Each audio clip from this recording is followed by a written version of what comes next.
I was affected with post-election violence. Vote wisely, let's choose peace.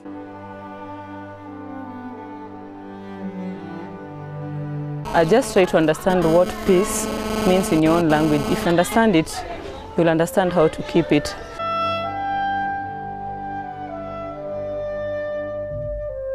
What we need is peace.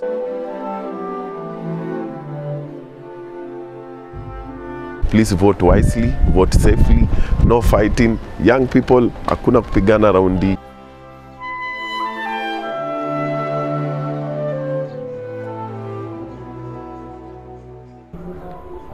November 19, 2012 marked the start of a journey.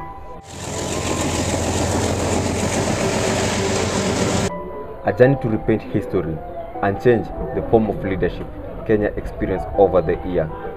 It was the official date of the start of voter registration all over Kenya, a chance for all legally of age to turn up and register their identity with the IEBC for the upcoming general election. Kenyans stand up in their millions with the national ID cards to register their names using the new Adapt Electronic Voter System, the BVR. Over 12 million voters registered in readiness for the set-aside date, 4th of March. My name is Asha Said Ali. I've lived in Kibera all my life. Registration was hurriedly done, but it was perfectly done. They've just started registering voters, and we are being given papers. They are not even being sealed. They are telling us that sealing pouches are not there. And I wonder, because we've been told that these things are imported and they are in good number and everybody's going to get them. So if the sealing pouches are not there, I'm sorry to tell you voters that we are not going to keep these papers for 5 months before election. The journey has not been without excitement, anxiety, and even some minor cause of reported insecurity erupting. Nominations were nominations. Party nominations, we can't expect party nominations to be perfect. Parties engaged in vigorous campaign, coalition forming, and finally, the party's nomination. This period gave birth to new alliances and coalition, with them engaging in joint nomination and presentation of legal winners' name to the IEBC. With all the formal names presented and ready for the election, the country again went into the campaign with series of debates held all over Kenya, with KNN hosting some of its own debates, with members of parliaments to be and country reps to be attending. March 4th was a big day for everyone. I lined up from 6:30 a.m. in the morning, but I was done by 9 a.m. In Kibera, heavy police presence was the order of the day, with police patrol from the GSU manning the whole process. And now, the long-awaited day is finally here.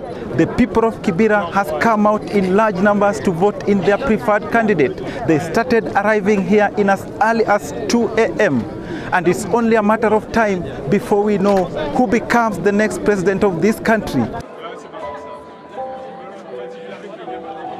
majina naitwa John. Niliamka 6. Naona shughuli si mbaya. At least leo ninasonga songa and I hope itakuwa poa.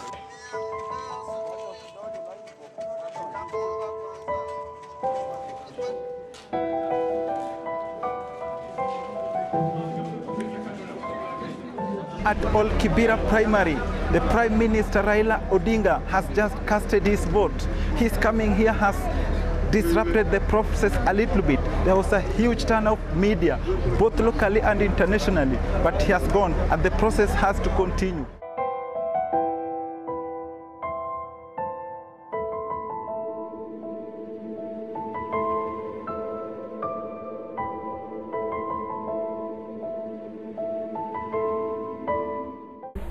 $14 million voters. That was a good number, and 86% of the voters turned up to vote. Elections were over and now the tallying began, with the whole process sending a country to a 1-week waiting period.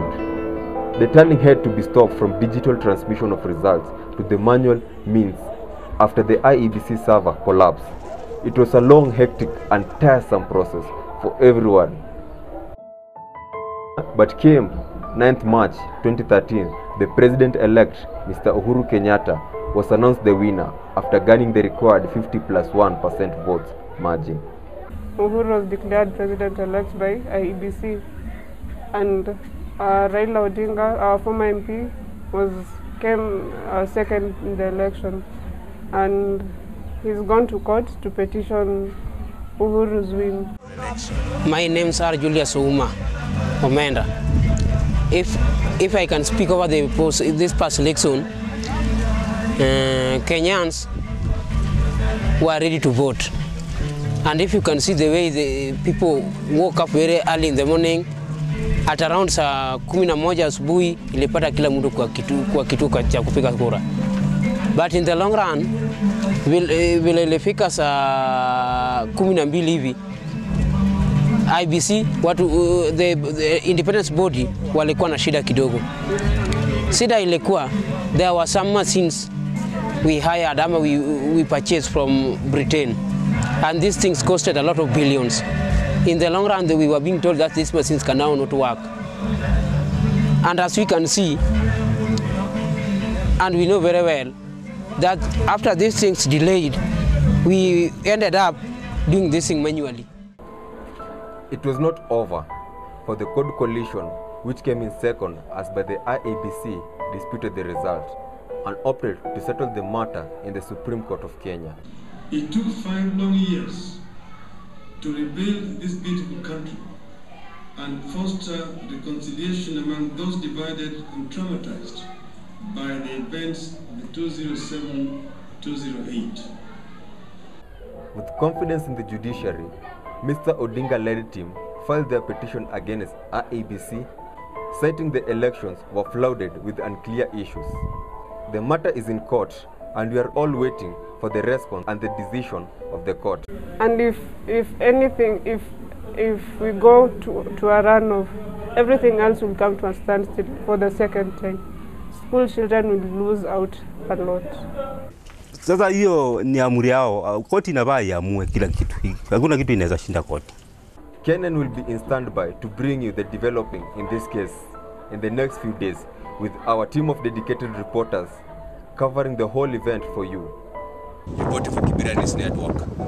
I'm George.